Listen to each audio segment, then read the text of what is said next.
우리 자분들에게 다시 한번 인사할까요? 하나님이 당신과 함께 하십니다. 아멘이십니까? 상황에 대한 이야기는 다를 수 있습니다. 하지만 하나님이 여러분과 함께 하실 때 여러분의 삶은 안전한 줄로 믿습니다.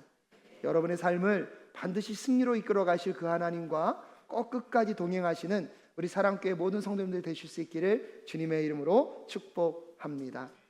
소그룹과 관계된 말씀을 몇 주 동안 계속 전달하고 있습니다. 태초에 관계가 있었습니다. 하나님이 성부, 성자, 성령 공동체로 계셨고요, 관계적 하나님으로 계셨습니다.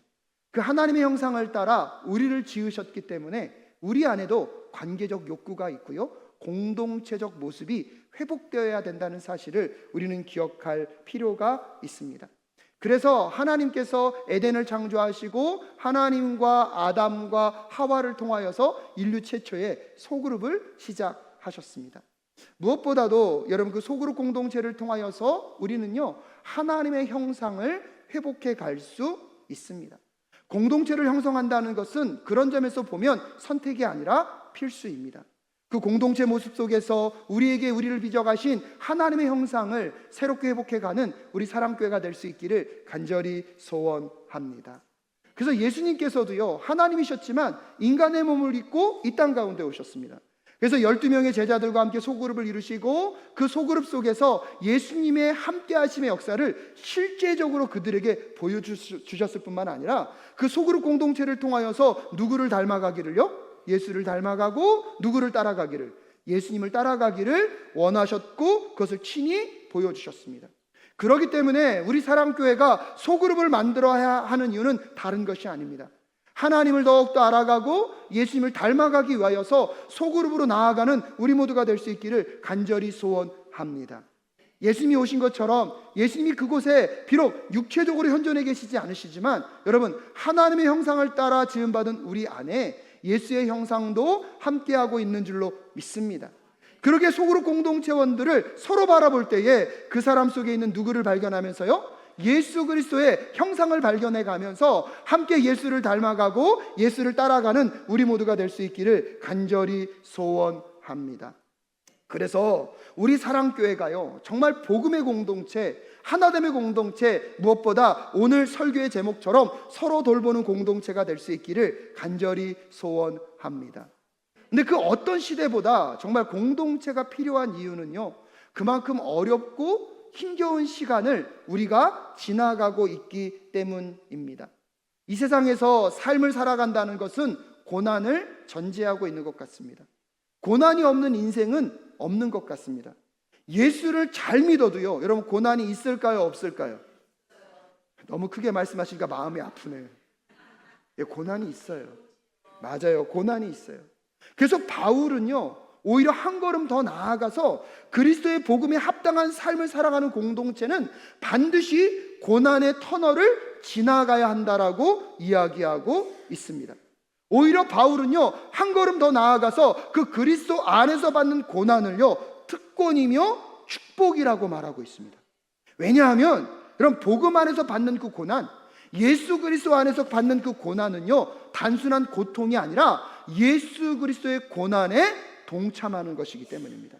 여러분 꼭 기억하십시오. 예수 그리스도 안에서 받는 고난은요, 누구의 고난에 동참하는 것입니까? 예수 그리스도 안에, 예수 그리스도의 고난에 동참하는 것입니다.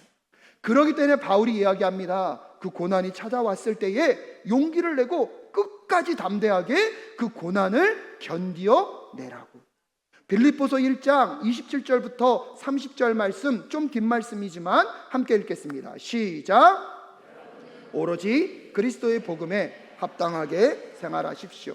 그리하여 내가 가서 여러분을 만나든지 떠나 있든지 여러분이 한 정신으로 굳게 서서 한 마음으로 복음의 신앙을 위하여 함께 싸우며 또한 어떤 일에서도 대적하는 자들을 두려워하지 않는다는 소식이 나에게 들려오기를 바랍니다.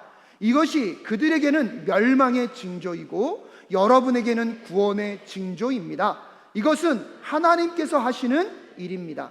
하나님께서는 여러분에게 그리스도를 위한 특권, 즉 그리스도를 믿는 것뿐만 아니라 또한 그리스도를 위하여 고난을 받는 특권도 주셨습니다. 여러분은 내가 하는 것과 똑같은 투쟁을 벌이고 있습니다. 여러분은 내가 그렇게 하는 것을 보았으며 내가 그렇게 하는 것을 지금 소문으로 듣습니다. 아멘. 바울은 예수 그리스도 안에 살아가는 사람들에게도요, 예수 그리스도의 고난에 동참하는 고난이 있다고 이야기하고 있습니다. 근데 그 고난을요, 여러분 단순한 것으로 생각하지 말고 특권이며 무엇이라고요? 축복으로 받아들이며 끊임없이 내가 지금 싸우고 있는 것처럼 빌립보 교회 공동체도 끝까지 견디며 싸우라고 격려하고 있습니다. 여러분 아멘이십니까? 근데 이것을 알긴 알지만 여러분 고난이 축복이며 특권이라는 것에 아멘이 쉽게 나오지는 않습니다. 저도 이 고난과 이 어려움이 축복이며 여러분 특권이라는 것에 아멘하는 것이 쉽지가 않습니다. 왜냐하면 생각보다 고난은요 우리가 감당해내기에 만만치 않기 때문입니다. 그래서 어떤 점에서 보면 바울은 그래서 혼자 겪는 것이 아니라 무엇을 강조하고 있습니까? 공동체를 강조하고 있습니다. 혼자서는 견뎌내기 만만치 않습니다. 하지만 똑같은 상황인데요, 함께하게 되면 견뎌낼 수 있고 끝까지 감당해낼 수 있게 되는 줄로 믿습니다. 어떤 목사님께서 이런 얘기를 하시더라고요. 여러분, 제 몸매를 봤을 때 제가 라면을 몇 개까지 먹을 것 같으십니까? 예? 놀랍습니다. 근데 여러분, 보기와는 다르게 하나가 최선입니다. 하나를 먹으면 배가 가득 찹니다. 2개를 먹는 거 8개 놀랍습니다. 2개를 먹는 것은요 감당이 잘 되지 않아요.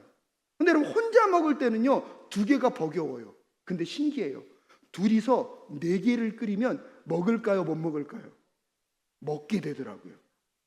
혼자서는 힘든데요 둘이서는요 몇 개까지 가능하다고요? 먹다 보면 경쟁도 생기고 먹다 보면 격려도 돼서 혼자서는 감당할 수 없는 라면 2개가요 둘이서 먹으니까 어떻게 됩니까? 감당한다는 사실. 여러분 이것과 똑같습니다.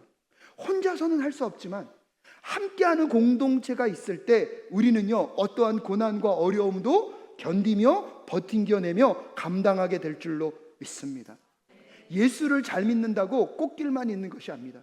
오히려 예수를 잘 믿는 삶 속에 그리스도의 고난에 동참하는 축복과 특권이 있기에 때때로 남이 감당하지 않는 어려움과 힘겨움에 들어갈 수 있습니다. 하지만 여러분 혼자 겪는 고난이라면 감당할 수 없지만 공동체가 함께 있기 때문에 함께 견뎌내는 우리 모두가 될 수 있기를 간절히 소원합니다.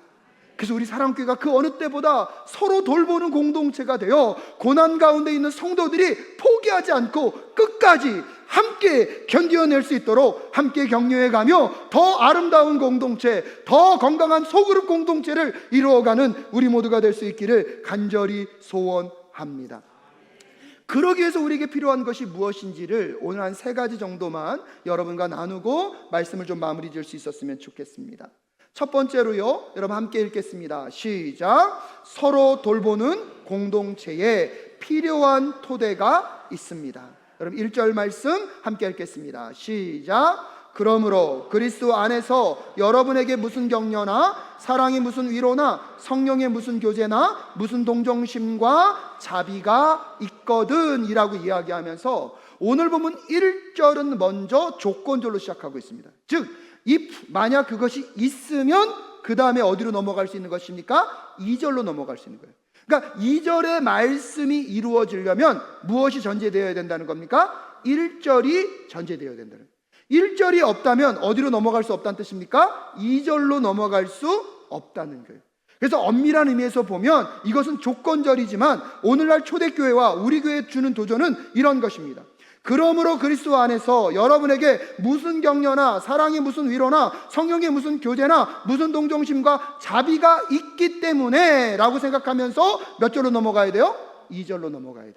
그래서 1절은요 우리가 서로 돌보는 하나됨의 공동체를 이루기 위한 무엇이다? 토대라는 것입니다. 한번 이 토대가 우리에게 넉넉하게 있는지 점검해 보실 수 있었으면 좋겠습니다. 첫째 필요한 토대는 무엇입니까? 첫째는요 격려나 위로입니다. 격려나 위로는 어려움을 당할 때 공동체 형제 자매들을 통하여서 받는 힘과 여러분 격려입니다. 무엇보다 우리 사랑교회가요 이런 일들을 잘하는 교회라고 저는 믿습니다. 누군가가 어려움과 힘겨운 가운데 있을 때 가장 먼저 달려가서 그들을 위로해 줄 줄 아는 우리 사랑교회가 될 수 있기를 간절히 소원합니다. 사랑과 위로가 얼마나 많은지 우리 청년들이 수련회 갈 때마다 여러분의 격려가 위로가 얼마나 넘치는지 알고 있습니다. 선교 갈 때마다 내가 가든지 보내든지 마음으로 여러분이 주시는 그 격려와 위로로 그 땅 가운데 하나님의 사랑이 증거될 줄로 믿습니다. 하지만 그런 많은 위로보다 제가 정말로 감사한 것은 사랑하는 사람들을 떠나보내고 장례를 치료하는 그 현장 가운데 우리 사랑교회 성도님들이 항상 함께 해주셨다는 것입니다. 이번에 정말 우리 심성길 집사님 장례식이 벌어졌을 때 제가 미국에 있어서 달려오지 못하는 마음 때문에 마음이 너무 무거웠습니다. 그런데 제가 없는 그 빈자리들을요 우리 교육자님들이 얼마나 잘 감당해 주셨는지, 당장 달려가고 싶지만 달려갈 수 없는 저의 마음을 아셨는지 우리 선임 장로님께서 장례식이 진행되는 그 모든 과정들을 저에게 다 알려주셨어요. 그리고 무엇보다도 교육자님들도요 장례가 진행될 때마다 저희가 전화해서 목사님 이렇게 진행되고 있습니다. 그리고 우리 서기 장로님은요 이 경주사 준비하시면서 새벽 1시 반까지 주무시지 못하셨다는 그 얘기를 제가 들었습니다. 가장 솔직히 걱정했던 건 우리 조 전도사님이 처음 장례를 집례하셔야 됐거든요.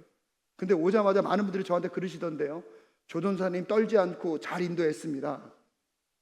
많은 성도님들의 칭찬과 격려, 무엇보다 아까 예배 전에 우리 국채순 권사님 만났는데 정말 인간으로서는 감당할 수 없는 죽음이라는 그 헤어짐 가운데 그래도 환하게 웃으면서 목사님 공동체가 있어서 감사합니다 라는 그 말이 얼마나 위로가 되었는지 모릅니다. 제가 처음 우리 사랑교회 부임했을 때 장례를 갔는데요 깜짝 놀랐어요. 장례식장에요 권사님, 집사님, 장로님들로요 가득 찬 거예요.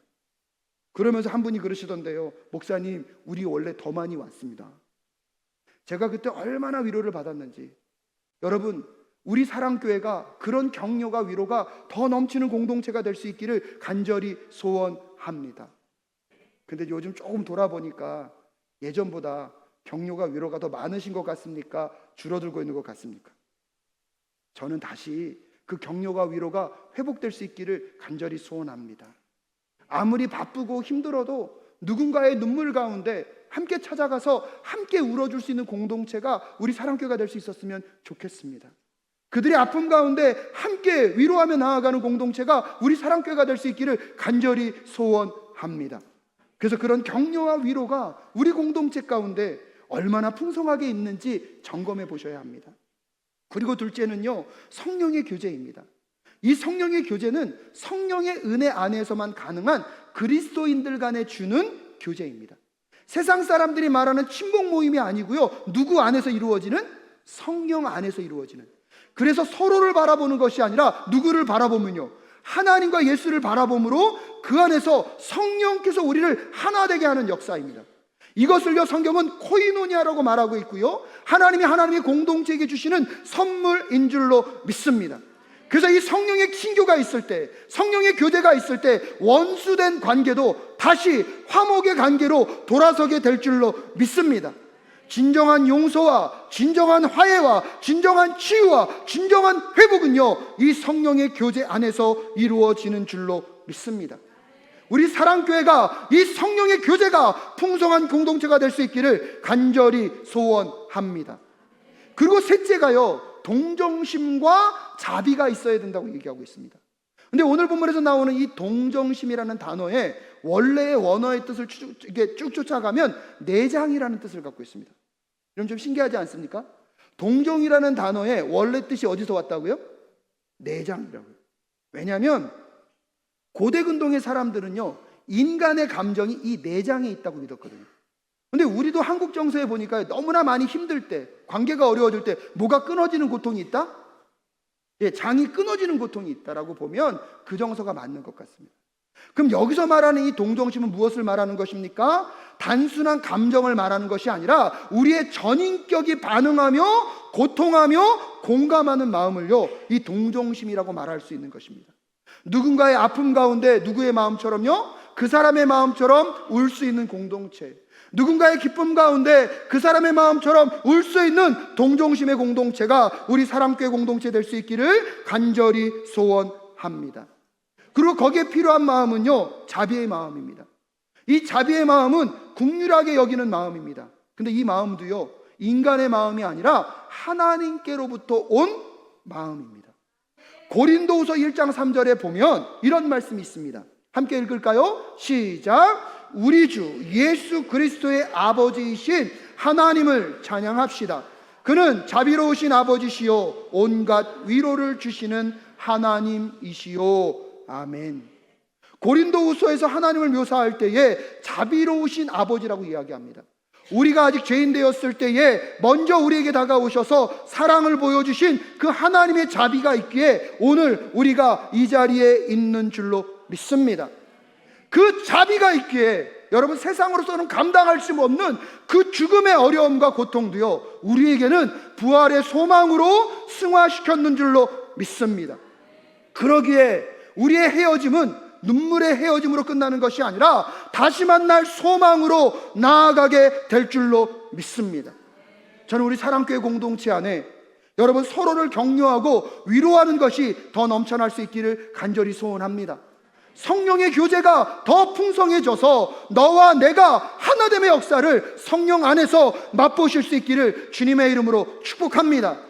타인의 고통이 나의 고통처럼 느껴지는 그 동정심과 타인의 잘못을 용서할 수 있는 자비의 마음이 넘쳐나는 우리 사랑교회가 될 수 있기를 간절히 소원합니다.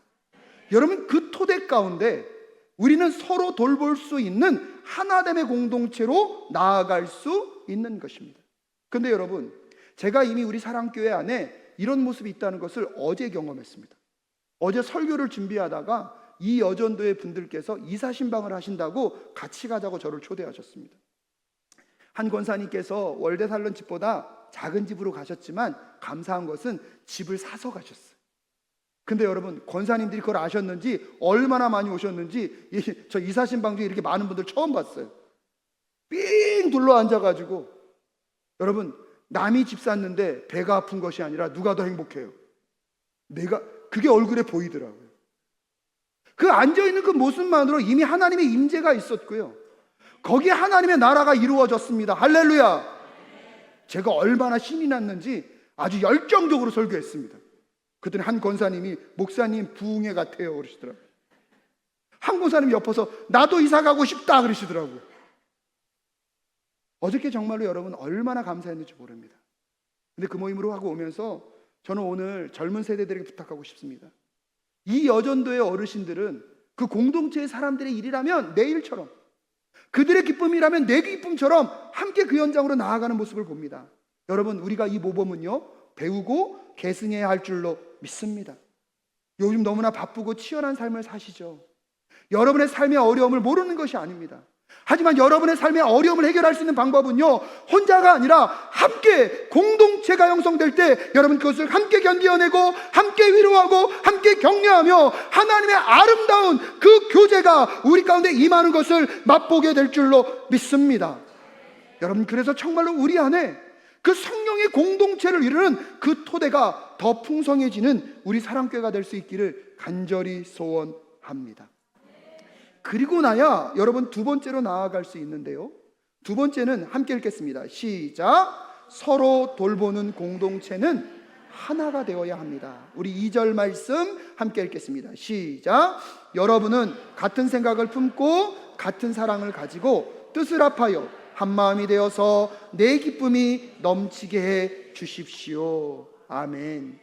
여러분, 오늘 사도 바울이요 격려나 위로, 성령의 교제, 동정심과 자비가 많아야 하지만 그것의 골과 목적은 뭐라는 거예요? 한 마음과 한 생각을 갖고 하나 될 때 진정으로 서로를 돌보는 공동체가 될 줄로 믿습니다. 여러분, 하나 되지 않은 속에서요 상대방에게 열심히 잘해주잖아요. 그럼 어떨 때 이런 생각이 듭니다. 잘해줄 때는 괜찮은데 관계가 어려워져요. 그럼 마음 가운데 무슨 생각이 듭니까? 내가 너한테 어떻게 했는데, 내가 너한테 어떻게 해줬는데 네가 나에게 이럴 수 있어. 때때로 잘해주는 것이 오히려 하나됨보다는 깨어짐의 원인이 될 수도 있습니다. 그래서 오늘 사도 바울이 말할 때 서로 돌보는 공동체가 되기 이전에 먼저 뭐 하는 공동체가 되라는 것입니까? 하나 되라는 것입니다. 같은 생각, 같은 마음을 품어서 하나 되라는 것입니다. 근데 여기서 하나 된다는 건 여러분 똑같은 옷을 입고 똑같은 생각을 하라는 걸 말하는 것이 아닙니다. 제가 자주 예를 들지만 중국집에 가서 나는 짜장, 그래서 다 같이 짜장면만 시켜서 한 짜장을 먹으면 하나 되는 걸 말하는 게 아니에요. 오히려 중국집에 갔으면 먹고 싶은 거 다 시켜. 아멘이 안 나왔어요. 그리고 그것을 어디다 올려놓고요? 식탁에다 올려놓고 같이 어울려서 먹게 되는 그 하나됨, 그 어울림을 하나님은 기대하고 계신 줄로 믿습니다. 마치 여러분, 우리 집사님이 찬양 인도할 때 무슨 악기로 찬양 인도하셨죠? 기타로. 기타에는요 6개의 줄이 있습니다. 근데 그 6개의 줄의 굵기가요 다 똑같을까요? 다를까요? 달라요. 굵기가 달라요. 근데 어느 날 하나 되자 그래서 그 줄의 굵기를 다 통일했어요. 그러면 멜로디가 될까요? 안 될까요? 안 돼요. 그 6개의 굵기가 다를 때 기타는 기타로서의 역할을 감당할 수 있습니다. 근데 여러분, 저도 기타를 치는데요 절대 음감이 아니거든요. 가끔씩 제가 제 귀로 튜닝할 때가 있어요. 제가 듣기에는 너무나 아름다운 선율이에요. 열심히 찬양했어요. 누구만 은혜 받아요? 나만 은혜 받아요. 옆에 피아노 반주자는요 죽겠대요. 왜요? 서로 음이 맞아요? 안 맞아요? 안 맞으니까. 여러분, 6개의 굵기가 다른 것만으로는 안 됩니다. 그 6개의 굵기가 다른 게 절대 음감에 맞춰서 뭐가 되어야 돼요? 조정이 되고 튜닝이 될 때에 이 다른 6개의 줄이 아름다운 하모니를 이루어서 여러분 타악기와도 함께 할 수 있는 아름다운 멜로디를 만들어내는 줄로 믿습니다. 그렇기 때문에 우리 공동체 안에 다양성을 인정하지만 여러분, 한 마음과 한 생각을 갖기 위하여서 우리는요 한 기준인 예수 그리스도의 마음에 우리의 생각과 심령을 조종하고 튜닝해야 될 줄로 믿습니다. 그 예수 그리스도의 마음에 우리의 마음이 튜닝되고 조종되어야지만 각각의 다양성 속에서 하나됨을 이루어서 하나님이 원하시고 바라시는 아름다운 공동체로 나아갈 수 있기 때문입니다. 그 하나됨의 기준, 누구의 마음이라고요? 그리스도의 마음, 예수님의 마음. 빌립보서 2장 6절부터 8절에 이렇게 소개하고 있습니다. 함께 읽겠습니다. 시작. 그는 하나님의 모습을 지니셨으나 하나님과 동등함을 당연하게 생각하지 않으시고 오히려 자기를 비워서 종의 모습을 취하시고 사람과 같이 되셨습니다. 그는 사람의 모양으로 나타나셔서 자기를 낮추시고 죽기까지 순종하셨으니 곧 십자가에 죽기까지 하셨습니다. 할렐루야. 여러분, 이 예수님의 마음에 우리의 마음이 조종되고 튜닝될 수 있기를 주님의 이름으로 축복합니다. 소그룹 공동체가 아무리 취미생활을 열심히 하고 서로 좋은 옷을 맞춰 입고 생각을 같이 하고 맛있는 것을 먹으러 간다 할지라도 서로의 마음이 누구의 마음에 튜닝되지 않으면요, 예수 그리스도의 마음에 조종되지 않으면 하나 될 수 없습니다. 그럴 때는 우리 소그룹의 목적은요, 여러분, 예수를 닮아가고 예수를 따라가는 것에 있는 줄로 믿습니다. 그러려면 각자가 하나됨의 역사를 이루어야 되는데 하나됨의 이론의 비결은 다른 것이 아닙니다. 우리의 마음이 누구의 마음이에요? 예수 그리스도의 마음에 조종되고 튜닝되어서 그분의 마음이 우리 마음 될 때 여러분, 우리 공동체는 하나 되는 줄로 믿습니다. 그래서 아까 공동체의 그 토대 위에 우리가 서로 하나 되게 될 때 비로소 서로 돌보는 공동체의 특징이 나타나게 되어 있습니다. 그 특징이 무엇입니까? 우리 3절과 4절 말씀 함께 읽겠습니다. 3절과 4절 함께 읽겠습니다. 시작. 무슨 일을 하든지 경쟁심이나 허영으로 하지 말고 겸손한 마음으로 하고 자기보다 서로 남을 낮게 여기십시오. 또한 여러분은 자기 일만 돌보지 말고 서로 다른 사람들의 일도 돌보아 주십시오. 아멘. 여러분, 성령 안에서 하나된 공동체, 그 하나됨 속에서 서로를 돌보는 공동체의 특징이 무엇입니까? 첫 번째는요, 무슨 일을 하든지 허영이나 경쟁심으로 하지 않는다고 합니다. 허영과 경쟁심은요, 성령의 역사가 아니라 육체적 행실의 대표적 행동입니다. 고린도후서 12장 20절에 보면 바울이 이렇게 이것을 경계하고 있습니다. 우리 함께 읽어볼까요? 고린도후서 12장 20절 말씀 함께 읽겠습니다. 시작.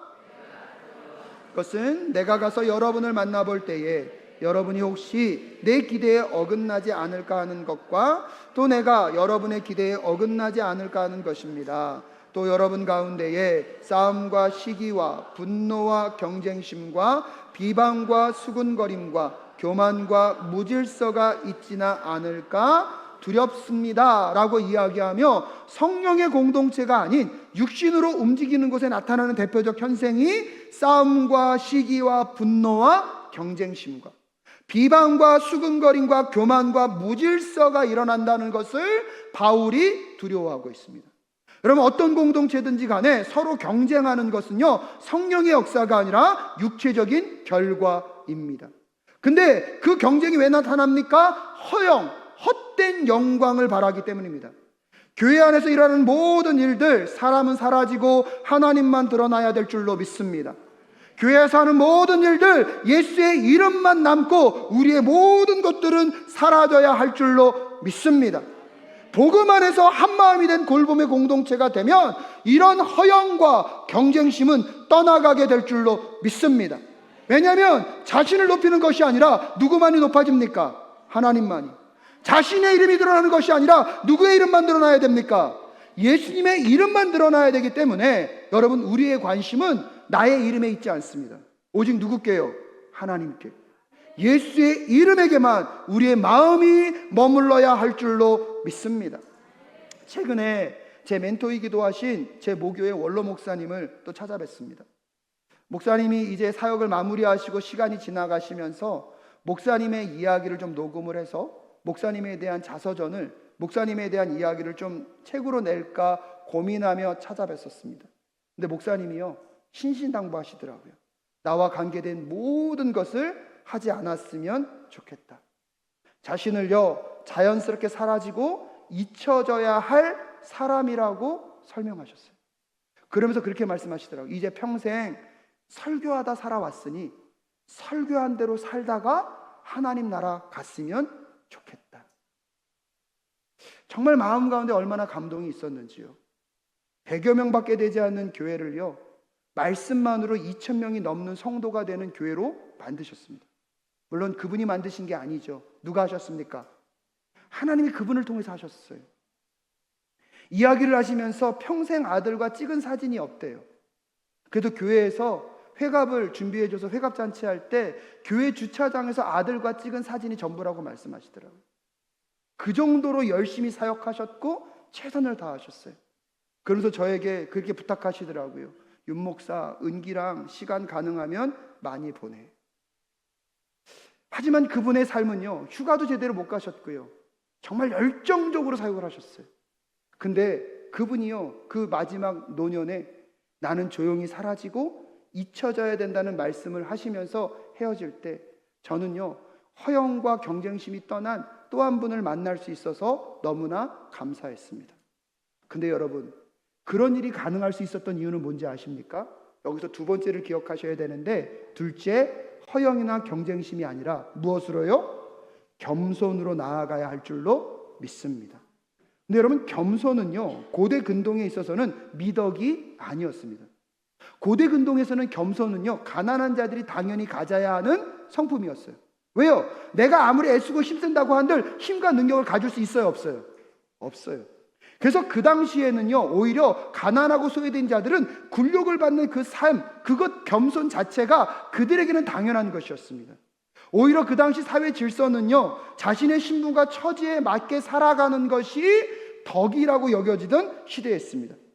지위가 높고 힘과 권력을 가진 사람이 낮은 사람들의 수준으로 내려가는 것은 사람들에게 오히려 칭찬을 받는 그런 행동이 아니라 오히려 사회 질서를 무너뜨리고 사회를 불안케 하는 요소로 받아들여지는 시대가 바로 그 시대였습니다.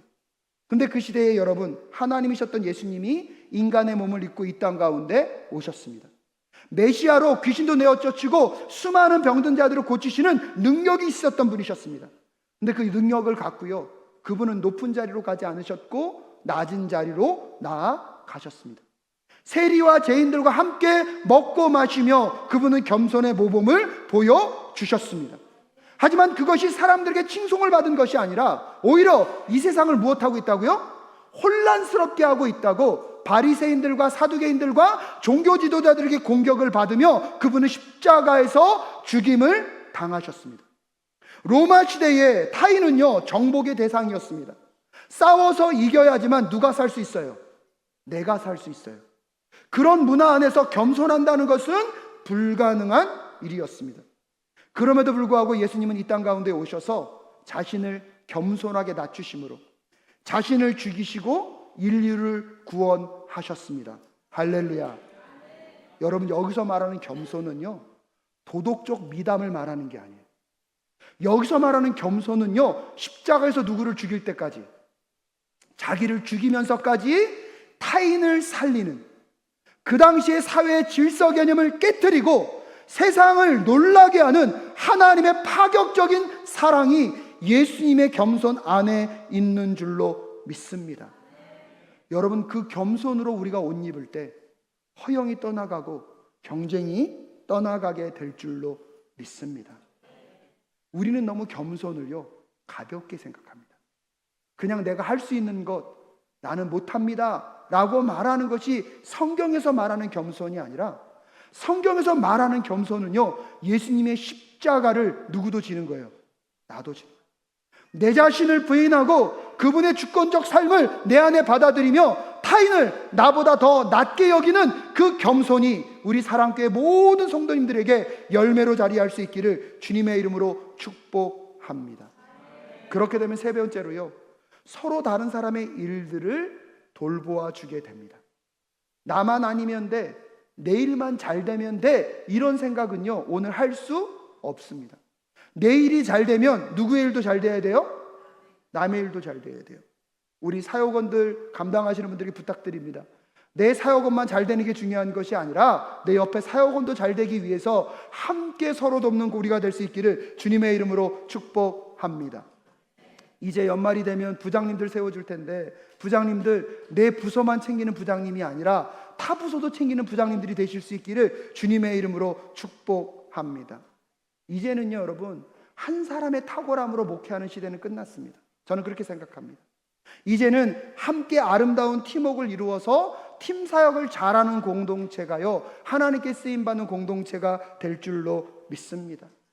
이번에 우리 심성기 집사님 하나님 품에 안겨드리며 장례 절차 가운데 우리 전도사님들, 교육자님들이 얼마나 열심을 내셨는지, 집례를 하셨던 조병욱 전도사님, 하지만 뒤에서 모든 행정 업무를 담당하셨던 우리 마여진 강도사님, 또한 우리 나머지 부사역자들 올 수 없을 때 그분들을 격려하고 그분들 수고하신다고 끊임없이 이야기했던 그 아름다운 팀 사역이 있었기 때문에 여러분, 장례 절차가 은혜 가운데 잘 맞춰졌는 줄로 믿습니다. 하지만 그분들만 있었겠습니까? 우리 선임 장로님과 서기 장로님, 우리 또 시무 장로님들 뒤쫓아 다니면서 끊임없이 격려하셨고 끊임없이 도와주셨고, 우리 권사님들께서도 끊임없이 그들을 격려하셨고 그 자리에 있었기 때문에 한 사람이라면 감당할 수 없었던 것들이 우리가 함께 했기 때문에 은혜 가운데 모든 절차가 마무리 지어졌는 줄로 믿습니다. 이어전도의 신방을 마치고요, 차를 타고 오는데 뒤에서 권사님들이 우리 부교육자님들 칭찬을 얼마나 하시던지, 그러면서 그러시더라고요. 목사님이 계시지 않았지만 이게 더 중요해요. 더 은혜롭게 모든 것을 마쳤습니다. 더 은혜롭게 마쳤다는 게 중요한 거예요. 여러분, 제 기분이 좋았을까요? 묘했을까요? 근데 여러분, 정말로요, 정말로 감사했어요.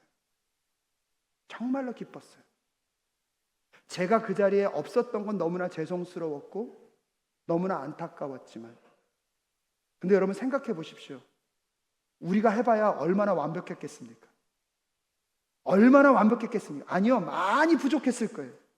근데 놀라운 것은 혼자서 한 것이 아니라, 내 일만을 챙기는 것이 아니라 누구 것까지 챙기면서, 옆에 것까지 챙기면서 함께하고자 했던 그 마음 때문에 성령께서 그 자리에 함께 하셔서 모든 것을 합력하여 이루셨는 줄로 믿습니다. 그러게 여러분, 내가 완전하지 않더라도 공동체 안에 있다는 것을 은혜로 깨달으실 수 있기를 주님의 이름으로 축복합니다.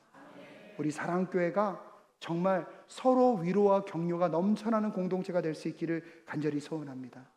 성령의 교제 안에서 동정심과 자비가 풍성하게 이루어져서 정말 이 토대가 든든해진 그곳에서 우리의 마음을요, 누구의 마음에 조종하면서 예수님의 마음에 내 마음을 조종하고 튜닝하면서 하나 될 수 있기를 주님의 이름으로 축복합니다.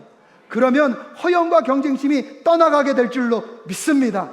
서로에게 겸손한 마음으로 서로를 섬기며 서로를 위하며 서로 하나 되어서 아름다운 하나님의 공동체를 이 땅 가운데 이루어가는 우리 모두가 될 줄로 믿습니다.